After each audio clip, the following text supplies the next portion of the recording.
n'abantu nze okugamba okwogera kwange kugenda kusinga kugenda eri meeya abantu bagenda okutuleetera mu kanso abagenda okubeera ku musekere bannange minisita Katende kino kigenda erimu ne sipiika waffe abaagala okuwa sipiika obutambuza meeya obutamwefunza mwekka kugamba obutamwefunza eri abantu ofisi ya meeya ebeere openi eri buli muntu yenna kansala bw'ajja n'aleeta ekirowoozo kye mutuuse wa meeya oba gwe sipiika ekirowoozo ekyo kikwate okiteeke mu openi ffenna tukikole tukimanye naye muleke kuzibiikiriza bakansalazi nga balesa ebirowoozo byabwe ebirungi kubanga gye bali abantu be bagenda okukola ki okubatuma okuleeta ebirowoozo ebyo kufugibwa omunene ne bamwefuga kati omunene nga talina kubo limutuusa ku bantu baki ba bulijjo kati mwe nga basipiika ba deputy meeya mubeera n'ebigendererwa ebyammwe oluusi babawo ebintu ne mutabituusaako kakati ffe tugenda okujja meeya taliwo meeya alibize nnyo meeya agenda so nga ate meeya teyandibadde ng'akola ki ng'agenda naye kye tusaba mubeere abantu abatereevu amazima n'obwenkanya batutumye abantu okubakolera naye tubeere nga tukola ki batukolera abantu mu ddakiika zange ebbiri sebo meeya ow'ekitiibwa abantu baffe abeekazo okuva wano ku kijegere okutuukira ddala eri ku kijegereera eri ekazo baabamenyera ebikomera byabwe abalala ne bawaaba n'emisango gooza bamala dda okubalirira naye sebo taata ow'ekitiibwa tubadde nga tuli mu kalulu kano naye ng'abantu bafutuma oluguudo olwo nze kansookere ddala oluguudo olwo taata muluteeseeko lukolerwe bajeti okuva ku kijegere wano okutuuka eri era bwe munaalukola taata nze ekisanja ekirala saagala njagala mutukolere bajeti yaffe sebo neyange musangano oli sembatya neŋŋamba nti ndi wa sports naye nga kamado ate sports amusinga okukola ki omukigendamu ekintu ekyo tukole nga tubalansinga ekintu kino kitugendamu olwaleero twaze kulwana twaze kukoza ggwanga nti olwaleero tuli ennyumba ki emu kati nze Hussein ndi musajja yeesimbyewo nepangula akabuka abamu badde batera bajobulesi nga tulirejeta bajobulesi baabo naye ndi musajja akola mujja wota supply ngumba ku bijaawo era oba oyagala amazzi eyo gano agafa galiwo olina mukolo ombaga okubiranzi naye oba olina kabuyonjoyo ng'ejjo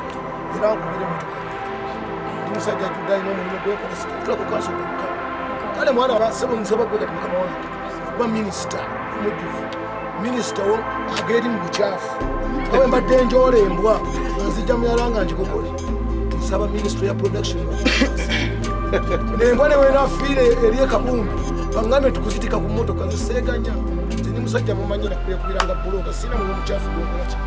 neguya kale wonteekaawo nja kuba omusajja gyokukola buli muntu akusanyukire ti embwa zafudde baziganye nja kwambala nzitikke batwale ziseeguya wompisemu enkolaki bannange nsaba bakansalazi mwenna nti bwempiteeyo musimbe lumu ngambe tuusaine kyakikola ki yakisobola minisitule ngitwale kulakulera ekitundu kyaffe neyanziza nnyo nansana usanga tetutemeyo nomulowoozaako n'akakiiko akakateesiteesi batubiri tebakaziwabweru kuba naffe namwe tweyagaliza nnyo soba tugonnomulako wadde tutemutuwerabeno kuba nange kenyini kyekyo n'ekirala twali tuteesa wabadde oyogera mu kwogera ku obukulembeze bunene n'obukiiko ejasinzira ne ku bibiina by'obufuzi manyize mbayinga nnyo ideas era nzagala nnyo lwakyatulaze tweyagaliza nuku bwe bange ina bakansala zasatu ngenda okusanga omusango erisigaddewo ebibiina ebirala kumaze bwadde batulekitegeeza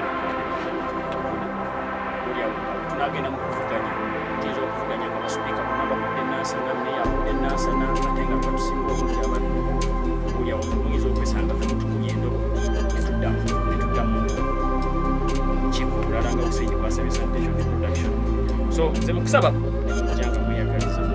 usanga ni mwetegese ne buganda mwambire speaker anaffe tugenda kweta muzamiro waffe tuvuganye maze lwaki muzamiro balantineawenansa namuzamiro navawane nabweru nsaba basupiika balansi tebange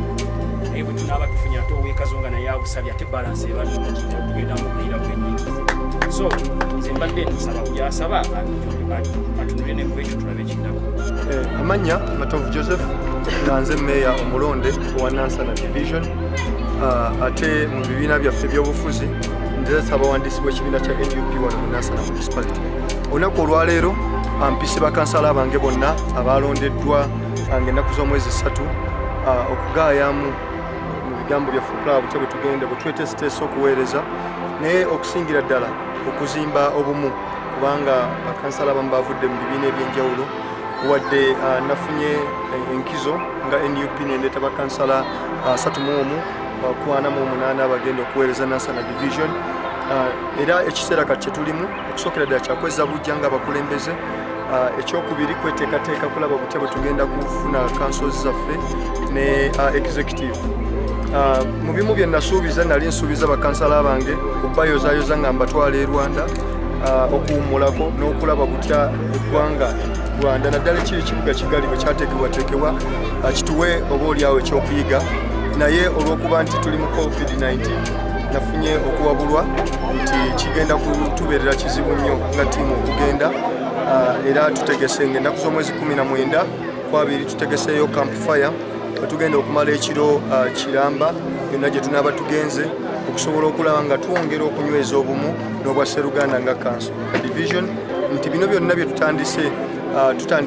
enteekateeka ez'okulaba kutya bwe tuwabaweereza, era ndi mukakafu nti tujja kusobola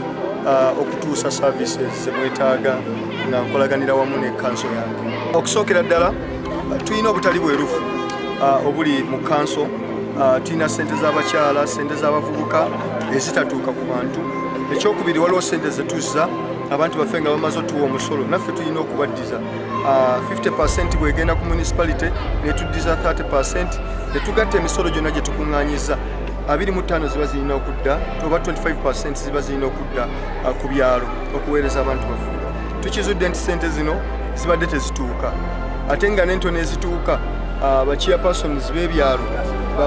bazirya ne zitayamba ebitundu byabo. Ssente ezo tugenda bulungamya nkola making sure nti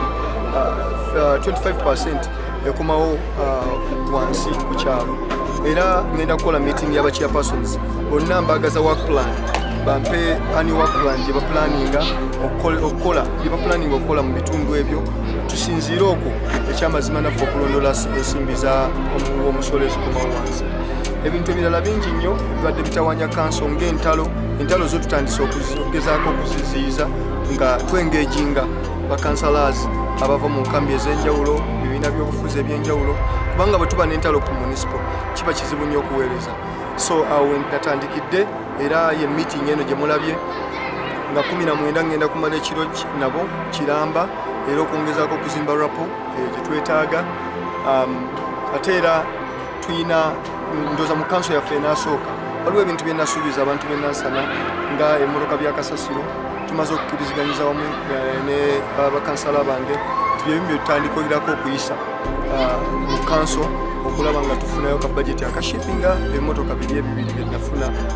mu bannange aba Japan. So emirimu mingi nnyo gye twagala okutandikirako, naye olw'okuba nga tetubadde na bukulembeze buteeketeeke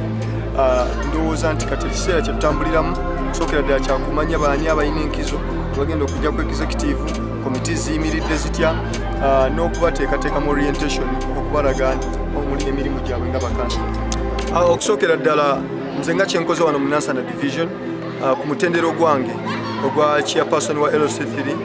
ndowooza nti ku ssaawa ya leero buli mukulembeze yenna kye yalibadde akola. Mukulembeze ow'oku ntikko alina bakansalas nga 48 nga nze bwendi. Ndowooza nti kyekiseera okuteeka wansi ebyokulwanyisa, tumanye nti ebibiina ebirala byaleese abakulembeze nga nze NUP bwe naleese, NRM yaleese, FDC, naye tulina okukiteeka mu bakansala baffe nti bazze kuweereza abantu n'okubateekateeka oba oliawo teri ajja amanyi, naye nga tuyita mu orientations ndowooza nti tujja kusobola okuzimba abakulembeze ng'ekibiina kya NUP nene enteekateeka mukkirize ngibategeeza. Mukama waffe President waffe Robert Ssentamu Kyagulanyi alina enteekateeka ya capacity building, era yamaze okuyita enkya tutuuza executive yaffe eya municipality okulaba butya bwe tugenda okutandika okuteekateeka abakulembeze ku mitendera egy'enjawulo. Olwo tulowooza nti mu buufu omwo mwe banaasobola okuweereza bannayuganda. Okusookera ddala nyongera natandise olunaku lwajja okwekengenya budget gye bayisa 2021-2022 tubagiina naye tugenda gikyusa kubanga nyina ebintu byesitakkiriziganya nabyo. Tulina ensimbi eziviira ddala of course ebisolo ezirina okudda nga bwe ŋŋambye 25% bwedda ku byalo erina okukola ebintu ebyenjawulo. Waliwo enguudo ffe nga division zetutakolako obuguudo obutono nga bulina kukolebwa byalo. So LC tulina okumakinga sure nti tufollowinga emirimu gyabwe gye bakola. So suubira nti obukubo obwo bajja kusobola okubukolako. Ekyokubiri namaze dda okwogera ne meeya wange wa municipality mukyala Regina Bakitte ebimu bye twagala okuteeka mu nkola kati nga grader gye yali apropose nze ne bagikuba mu misanja kiri kyabaddemu olw'okuba teyalina bakansalas bangi twakkiriziganyizza nti grader eyo twagala 80 tugiyise era nga tukolaganira wamu ne Ministry of Works twagala okumakinga sure nti nga division tusobola okuaccessinga ebyuma ebikola enguudo nga grader nebigenderako okusobola okulaba nga bituyambako kubanga amakubo gaffe mabi ddala.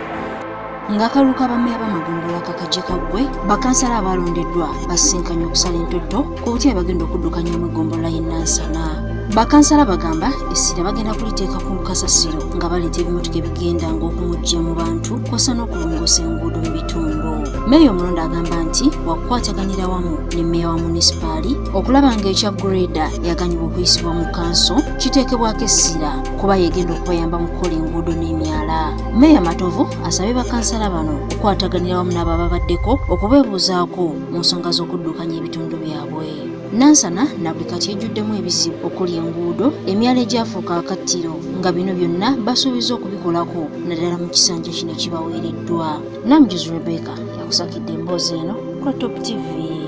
Agoja.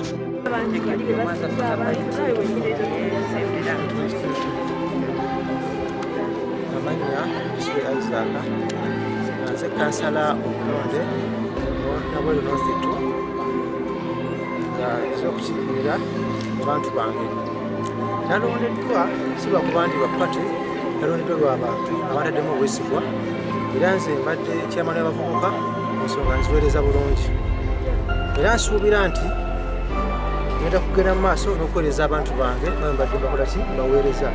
Ndowooza mu division enamba nzayiseemu olwa NRM nesayiseemu lwa kibiina nayiseemu lwa buweereza nabwesigwa mu bantu kubanga mbadde nkolagana n'abantu bulungi nnyo nga basobodde okukola ki kunyongera ekisanja. Mpozi n'ekirala Hussein kansala eyalondeddwa abantu abangi okuva mu kazi omuganzi lwa Zettu egulirwa chairman wange omulungi ennyo omukulu Kigozi Isma w'ekitundu ekyo. So okusookera ddala neebaza abatuuze b'ekitundu ekyo abanzikiririzaamu ne bampa obululu obungi abaami n'abakyala ng'ate nabadde n'omunyago ogw'amaanyi mugo bandi bayita ogwannuupu nga nyinamu ne bannanga abalala bameze abasimbye ekkuuli ab'omupiira buli omu ng'amanyi nti yakola ki yayitawo so n'okukola kwakolera ekitundu ekitujja kugenda kinamuyaga katuba omuntu waffe owa Democratic Party atakyukakyuka omusajja alemera ku nsonga mwana wange n'ensomoka omunyago entunuddemu bannange bonna mpulira basaba ebifo oli asaba kya health oli asaba kyaki asaba kya sipiika kya deputy mayor naye nze ngenza okutunula bwe nti nga bannange abamu balabika emirimu emikyafu ndowooza bo tebagyagala ngenza okulaba omulimu gwe gwa mu kkoowa eryo nze naye ndabanga Hussein gye mbadde ekaso mbadde mbeera mu myala n'osiŋŋaana embwa eyafa n'osiŋŋaana kapa eyafa n'osiŋŋaana abantu oli yagwa mwala kwegamba nze mbadde sibyeganya bikyafu nga nze nkola ki nga nzijja mu bujja nga nze nkasuka ebbali nga mbiteeka ebbali kati awo ngenza okulaba nga bwe naaba ngenze ku Ministry of Production Minister of Production nga kwendi nja kusobola ngaafumanyimu ekiseera kituuka nemugenda embwa nga zisimbye ekkulu ekitundu okuluma abantu muba mugenda nemukola ki nemutta embwa ezo naye mwana wange weziba zifudde era baba baagala gwe ogenda ojjeko embwa ezo kuki ku kkubo nga gwe minisita abatwala minisitule eyo nja kusobola okuva ekazo gye mbeera ngende mu bwangu ddala nze bampita wa kigere okutambula nyanguwa naye watabaawo mmotoka ngende Kabumbi ngende ku Eastward mu Westward mu Cheng Zone nsobole okuŋŋaanya oba tugiyita emitulumbi gy'embwa tusobole okugiteeka kuki ku mmotoka kulaba nga gigenda kukola ki okubeera nga minisitule bwe gikebeddemu egwa mu bikoowa ebyo ebyemyala ebikyafu biki zijja kusobola okuweereza abantu bange ekitundu kyange kyemukisimu kyenva mukazi omuganzi Lwazzattu mulimu embeera y'okuba n'amakubo amakyamu okuba n'enzizi enfu ffe mukazi omuganzi Lwazza tetuyinaamu nzizi zitegeerekeka ffe asoobwe n'aba nsobodde okujja ku kansa eno baatugamba mu enzizi tuyina tezisobola kukolebwa naye nja kulwana okulaba nga tufuna amazzi gano ag'akasumuluzo nga nteese mu kanso batuyambe bannaffe batusake amazzi ag'akasumuluzo buli muntu nga wasobola okuwa siringi 1,000 oba 2 n'afunamu ebidomola 5 nga buli muntu asobola okugenda n'akafunamu n'ekirala mulimu abaana baffe so nga ate mbadde njagala mu kitundu kyaffe bwe naaba nziza okwogera mu kansi eno tufunemu amalwaliro agali ku health center 2 oba 3 ekyokubiri mukazi omuganzi Lwazza mubakazi owaadi yonna temuliimu ssomero lya secondary lya gavumenti so omwana wange bwe naba tusobodde okwogera osanga abaana batesera obulungi banatufuna essomero lya secondary mu kitundu kyaffe oseeko ne health center tungeddwaliro mu kitundu kyaffe abantu baffe basobola okukola ki okubanga banguyirwa omwana waffe bw'aba afudde ku ssomero ng'afudde ku CU obakazi wa gavumenti ng'ayingira essomero lya secondary ery'obusente obutono kubanga abaana baffe abazadde baffe tebakyalina ssente ze baweerera abaana baabwe mu masomero ga private ssente nnyingi nnyo omuntu kati amala kutunda bintu bye okusobola okuweerera omwana oyo bw'ofuna mu secondary eya gavumenti osanga kinaabakalekaleku n'amalwaliro agalayisi abantu baffe basobola okugenda Mulago abala bagenda ku KCC enye Kawempe ne batuuka nga bakooya abakazi abazaala naye ebirwaliro biba kumpi kijja kutwanguyira mukazi obulungi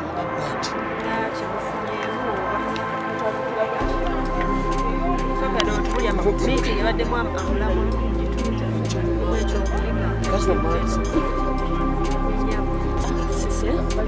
kansala omulonde wekitundu kyenabo South 03 Nansana division. Omulamwa gwa meeting eno nze ndi musanyufu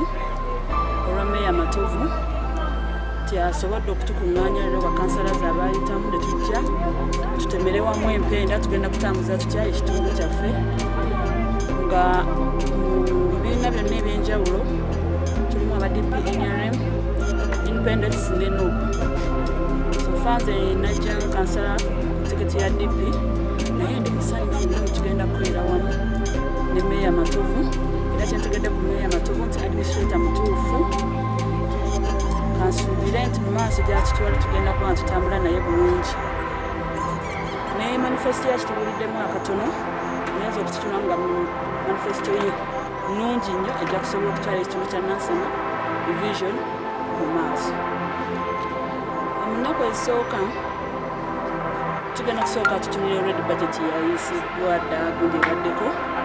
tugenda kusooka tunulire ddala ebyenguudo mu kitundu kyange nga nabwo South 03 tebiyimiridde bulungi. Tuufu otunulira ekkubo eriva waggulu okutuuka ku division nga lyonna lyonna tekolaki lirimu ebinnya. Tusuubira nti bwe tunaaba tutandise obuweereza waffe amakubo ogo agajja okutuusa obulungi ku division gajja kuba nga gakoleddwa bulungi nga omuntu naye yeeyagaza okuba nga atambula bulungi okutuuka ku division amangu. Ebyenjigiriza masomero gaffe geetaagamu nnyo minisito ya Meya akyogeddeko nti ajja ku byenjigiriza kijja kuba akiteeka ku mwanjo. Suubira tunaaba tugenze mu bukulembeze amatono ne Meya ebyenjigiriza bijja kuba nga biteekeddwa ku mwanjo. Tulabye nti obulamulamenge bakansalazi bannange ddala NUP yasinga obungi naye ffenna tuli mu opposition aba NUP n'aba DP so far oluvuganya lwa NRM bakansalazi batono. Nze ndowooza tugenda kwongera okutwala Nansana mu maaso nga ye opposition tulabe nga Nansana etuuka kuyakayakana